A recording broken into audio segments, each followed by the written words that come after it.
Damos comienzo a un nuevo programa, Servidores de Dios. Quien te habla es Manuel Cornejo. Estaré compartiendo la palabra de Dios y lo haré de una manera expositiva, versículo a versículo. Y en esta ocasión será en el libro de Josué, capítulo 11 y versículo 7, donde dice: Y Josué y toda la gente de guerra con él vino de repente contra ellos junto a las aguas de Merón. Note cómo Josué no esperó a que los ejércitos enemigos tomaran la iniciativa. Lo más probable es que los enemigos pensaran atacar a los israelitas cuando estos aparecieran en la llanura, procedente del sur. Y también es muy probable que los cananeos no pensaran en atacar ellos a los israelitas, sino más bien esperarlo en la llanura donde estaban sus ejércitos, ya que los carros, y note esto, no maniobraban fácilmente en terreno montañoso, pero son, sin embargo, excelentes en la llanura. Pero lo que es evidente es que ninguno de aquellos estaban preparados para contraatacar la acción militar planeada por Josué. Josué usó una estrategia semejante a la que utilizó en Gabaón. Note que la distancia entre Gilgal y Merón puede estimarse en unos 115 kilómetros aproximadamente. Y según el historiador Josefo, emplearon 5 días en alcanzar el objetivo militar donde estaban concentrados los ejércitos del norte. Era el tiempo mínimo para mover el numeroso ejército de Israel. Posiblemente Josué recibió en el área de Genezaret informe de la situación y dimensión de los ejércitos concentrados en la llanura, por medio de espías que habría enviado, como era costumbre entonces, aunque la Biblia no informa sobre esto. Los ejércitos coaligados esperaban a los ejércitos de Israel desde el sur. Por tanto, al no tener noticia de ellos y no ser divisados hacia aquella dirección, estarían en una espera distendida. Pero note esto, y es que repentinamente, y cuando menos lo esperaban, considerando aún lejos a las fuerzas de Josué, el ejército de Israel bajó por uno de los pasos de la montaña y cayó como un torrente sobre el enemigo. Antes de que pudieran reaccionar, tomar posiciones defensivas ordenadamente y también disponer de estrategia de la batalla, tomar los carros de guerra y hacerlos maniobrar, Josué y sus fuerzas estaban entre ellos acabando con la resistencia y matando a un numeroso enorme enemigo. Continúa ahora con el versículo 8, donde dice: Y los entregó Jehová en manos de Israel, y lo hirieron, y lo siguieron hasta Sidón, la grande, y hasta Misreforai, y hasta el llano de Mizpa, al oriente, hiriéndolos hasta que no les dejaron ninguno. El desorden que debió de haberse producido entre los ejércitos unidos debió de haber sido muy considerable, ya que las fuerzas de Israel eran una máquina de guerra precisa y rapidísima. Alentados por la promesa de Dios, entraron en combate sabiendo que también para ellos aquella era la última oportunidad. El afán de supervivencia y sobre todo la fe en la promesa de Dios dio valor y entereza a un ejército mucho menor y menos equipado. El secreto de la victoria no estaba en la estrategia de Josué, ni siquiera en el valor de las fuerzas de guerra, sino en la acción de Dios, cuando dice: Jehová los entregó en manos de Israel. Josué y sus hombres de guerra solo tenían que ser ejecutores de las instrucciones de Dios, como dice: y lo hirieron y lo siguieron. habían sido puestos en sus manos y por tanto tenían un mandato preciso para cumplir, por lo que con toda decisión, acometiendo la labor que se le había encomendado, que no era otra que destruir a sus enemigos. Estos, sorprendidos sobre su campamento, solo pudieron retirarse y escapar por sus vidas. Dos vías de escape principales fueron utilizadas, al menos por la mayor parte de los oídos. Una se dirigía hacia Sidón la Grande, hoy llamada Saida, una de las célebres capitales fenicias sobre el Mediterráneo, como así señala Génesis capítulo 10 versículo 15 y Josué capítulo 19 versículo 28. Por tanto, al norte del lugar de la batalla, llegarían allá recorriendo cerca de 60 kilómetros, pasando por las montañas y desplazándose a lo largo de la llanura hasta la costa marítima. Otros siguieron la ruta del oeste hasta alcanzar Mireformaín, lugar cuyo nombre significa combustiones de aguas. Quizás, y note esto, pudiera ser que allí hubiera manantiales termales, pudiendo identificarse con la moderna Ibel el Muserefet, al sur de Raat et Qurán, entre Tiro y Acco. Otra banda de derrotados se dirigió hacia el este, hasta llegar al llano de Mizpa o valle de Mizpet, al este y al noroeste de Hemón. La destrucción de aquellos ejércitos fue una destrucción total. Cuando dice, no le dejaron ninguno, y note, de los grupos de ejército se salvó de la derrota. Los de a pie corrieron la misma suerte que la caballería, ya que solamente grupos de fugitivos corrían a la desesperada por los caminos que los llevaban, según ellos, a lugares seguros, donde podrían refugiarse como supervivientes del descalabro bélico. Los que fueron alcanzados por los israelitas fueron muertos sin misericordia, conforme a lo establecido por el Señor para las naciones de Canaán. Continúa ahora con el versículo 9, donde dice: Y Josué hizo con ellos como Jehová le había mandado, desjarretó sus caballos y sus carros quemó a fuego. El cumplimiento fiel de las instrucciones dadas por Dios alcanza también a los carros y a los caballos. Josué había hecho con los hombres como Jehová le había mandado, pero tenía también que hacer lo mismo con los pertrechos de guerra que habían quedado abandonados en la llanura. Sin duda, humanamente hablando, fue también una prueba de fe para ellos, ya que allí había abundante material de guerra para equipar al ejército de Israel y hacer de él una unidad de combate que no hubiera otra semejante en toda aquella tierra. Pero lo que aquellos necesitaban era la bendición de Dios, solo posible por medio de una obediencia incondicional a su palabra y acatamiento a su voluntad. Los caballos fueron desjarretados, de modo que nunca más habían de tirar de carros de guerra ni ser usados para tal fin.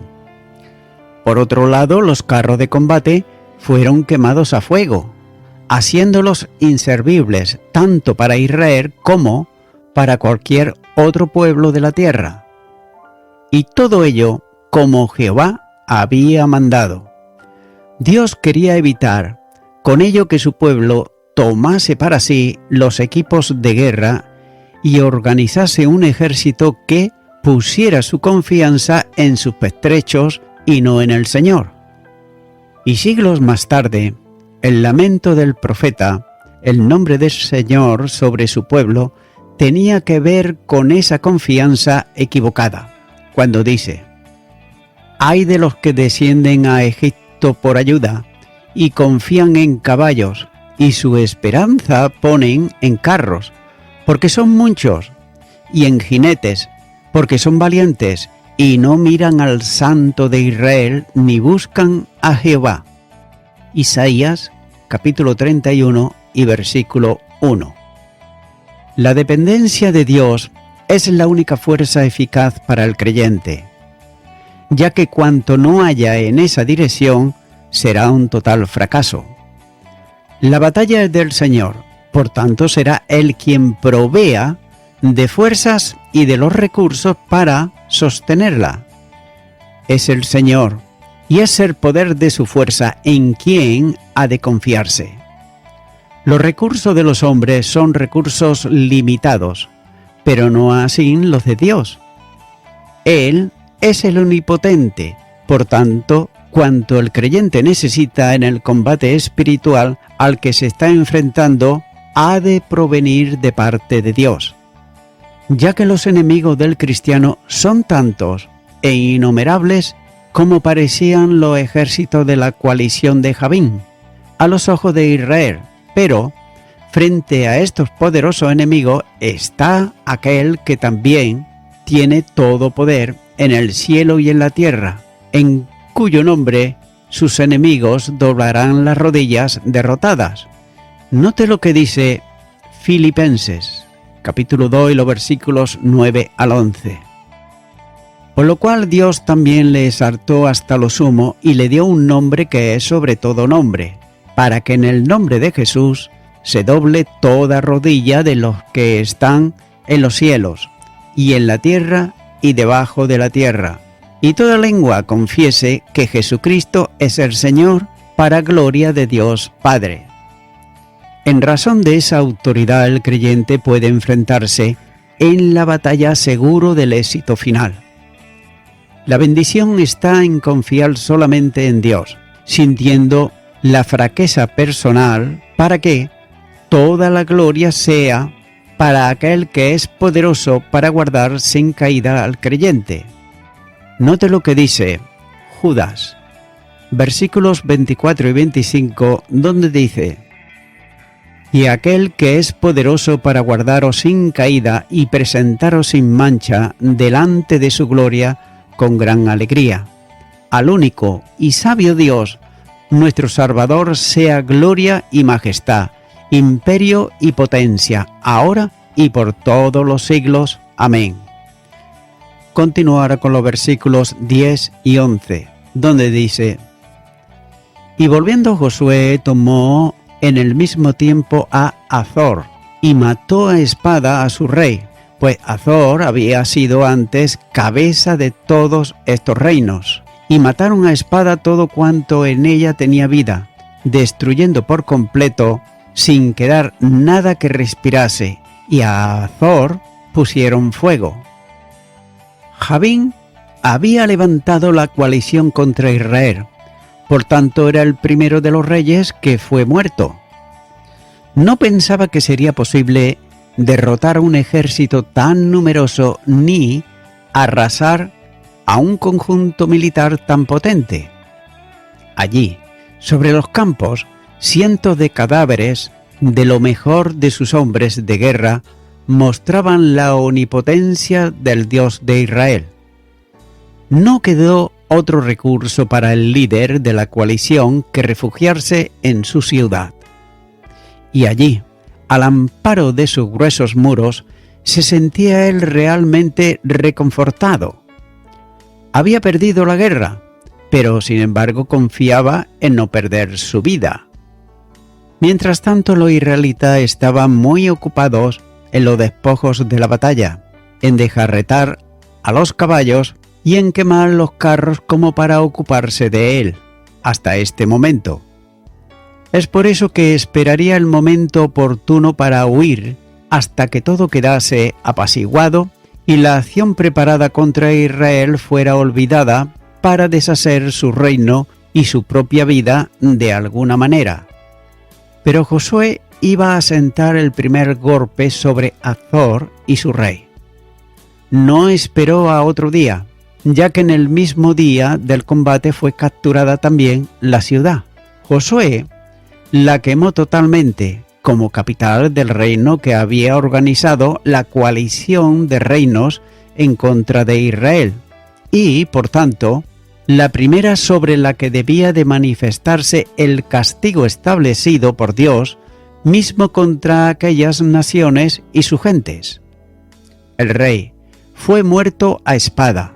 El exterminio de la vida de todo cuanto había en la ciudad está claramente integrado dentro del anatema total establecido por Dios para Canaán y siguiendo el trato aplicado a todas las ciudades del sur, como así se puede observar, por ejemplo, en el capítulo 10 y los versículos 28, 30, 32, 35, 37 y 39, cuando dice, destruyéndolo por completo sin quedar nada que respirase.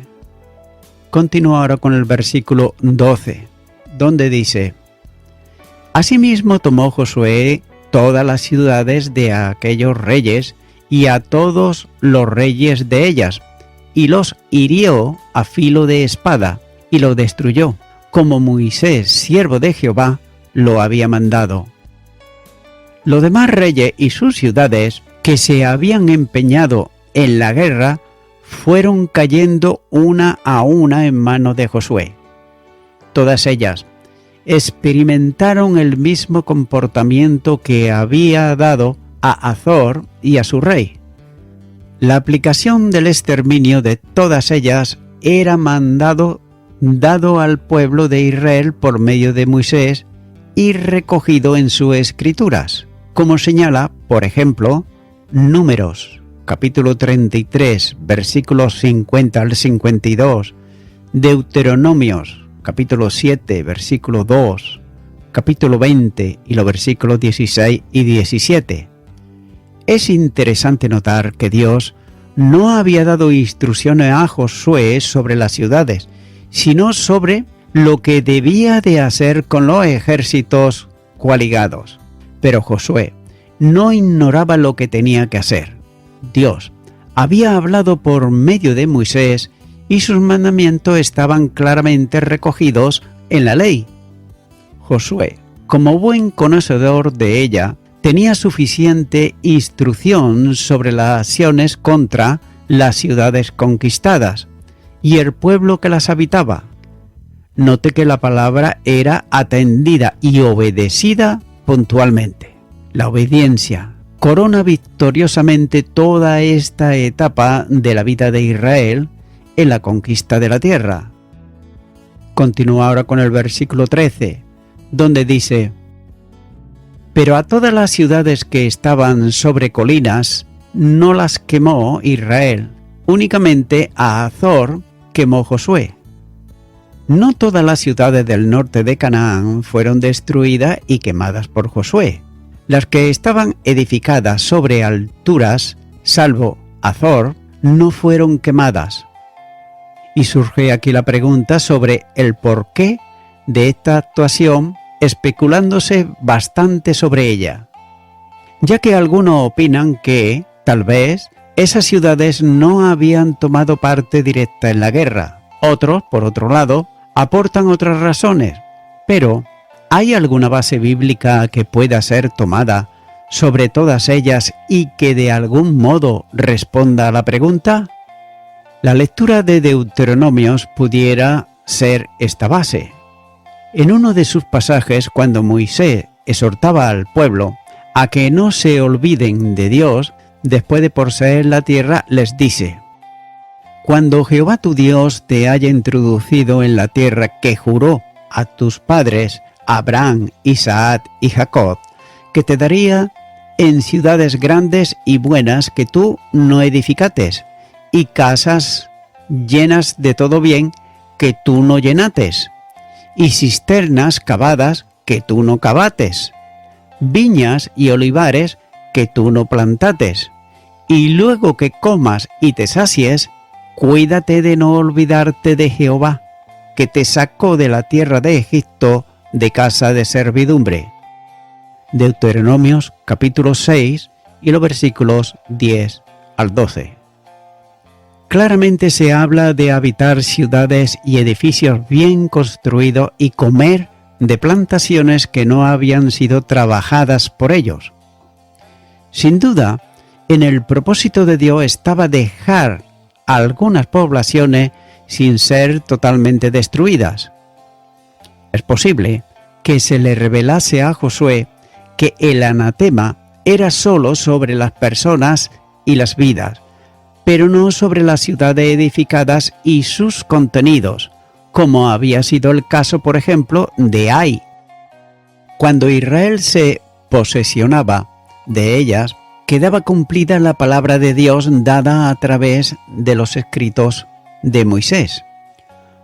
Los lugares desiertos y las ciudades destruidas serían lugares idóneos para cobijo de alimañas y fieras salvajes que abundaban en Canaán. Dios mismo había dicho que no echaría a las naciones totalmente por esa misma causa, como señala Deuteronomios capítulo 7, versículo 22. Continúa ahora con el versículo 14, donde dice: Y los hijos de Israel tomaron para sí todo el botín y las bestias de aquellas ciudades, mas a todos los hombres hirieron a filo de espada hasta destruirlos sin dejar alguno con vida. El regreso del ejército victorioso, trayendo consigo el botín de la batalla, es el cuadro final del relato de la conquista de la parte norte de Canaán. No debe suponer la expresión del versículo que la conquista de todos los lugares mencionados en el pasaje fueron completa en aquel tiempo, ya que no todos los pobladores de aquellas ciudades fueron exterminados. Algunos escaparon en el combate y otros huyeron de las ciudades. Tampoco se pretendía exterminar absolutamente a toda la población, lo que hubiera resultado una grave inconveniencia, ya que sin pobladores y muchas tierras cultivables hubieran quedado desiertas y se hubieran deteriorado pronto. Pero lo que sí está claro es que toda oposición había sido vencida y los ejércitos bien equipados de todo Canaán ya no existían. La posición de la tierra era tan solo cuestión de tiempo, mientras las tribus se asentaban en ellas. Los israelitas podían atravesar sin oposición de enemigos todo el país del norte a sur. Los enemigos solo deseaban que los dejaran vivir en los lugares a donde habían huido, contemplando cómo los invasores ellos se repartían entre sí la tierra que antes ellos habían ocupado. Y voy concluyendo con esto. Con esta victoria, Josué prácticamente completó la conquista del oeste de Canaán. No había dejado de hacer nada de todo lo que Jehová había mandado a Moisés, como dice Josué capítulo 11 y versículo 15, ya que había realizado su tarea como un gran soldado, y en ningún momento había violado el mandato de Dios, ya que él había sido pronto para huir y ejecutar sus órdenes.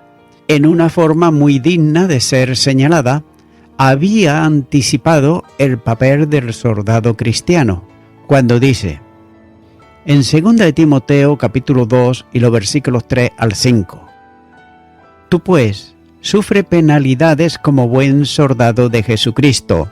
Ninguno que milita se enreda en los negocios de la vida, a fin de agradar a aquel que lo tomó por soldado, y también el que lucha como atleta no es coronado, sino lucha legítimamente. Amigo y amiga oyente, Josué en ningún momento violó el mandamiento de Dios. Y mira lo que dice la palabra de Dios en Hechos de los Apóstoles capítulo 17 versículo 30. Pero Dios, habiendo pasado por alto los tiempos de esta ignorancia, ahora manda a todos los hombres en todo lugar que se arrepientan. Mira cómo dice aquí a todos los hombres. Esto te incluye naturalmente a ti si aún todavía no te has arrepentido delante de Dios. Pero no solamente a los hombres, sino también a las mujeres, ya que cuando se dice a los hombres es un nombre genérico, es por tanto, tanto a uno como a otro. Es por eso que, mi amigo, mi amiga oyente, si tú eres obediente a Dios y aún no tienes a Jesús en tu corazón, si aún no la has invitado a que venga a tu vida, ahora puedes hacerlo y así estarás obedeciendo al mandato de Dios, que como dice en su palabra, que Él manda a todos y en todo lugar que se arrepienta. Por tanto, te invito a que puedas hacer una oración de arrepentimiento para recibir a Jesús en tu corazón. Ora conmigo ahí a donde estás y repite y di: Señor Jesús, he escuchado tu palabra y ahora en este momento vengo delante de ti en arrepentimiento. Aprovecho esta oportunidad. Te pido perdón por todos mis pecados y me arrepiento de ellos. Te recibo en este momento como mi único y suficiente Salvador y te doy muchas gracias, Señor Jesucristo. Amén. Amigo y amiga oyente, si tú has hecho esta oración de corazón, te recomiendo que comiences a orar a Dios, en primer lugar, en el nombre del Señor Jesucristo. Orar a Dios no es rezar, sino que es hablar con una persona. También te recomiendo que leas la palabra de Dios y lo hagas a diario. Comienza, por ejemplo, con el Nuevo Testamento. Y también, por último, te recomiendo que para que puedas crecer espiritualmente, te congregues en una iglesia cristiano-evangélica, donde se predique, se enseñe y se practique la sana doctrina y la palabra de Dios. Congrégate ahí y con el tiempo podrás crecer espiritualmente y también servir al Señor Jesucristo. Que Dios te bendiga. Y a toda la audiencia, nuevamente ya me estoy despidiendo de todos ustedes y será hasta el próximo programa. Que Dios os bendiga a todos.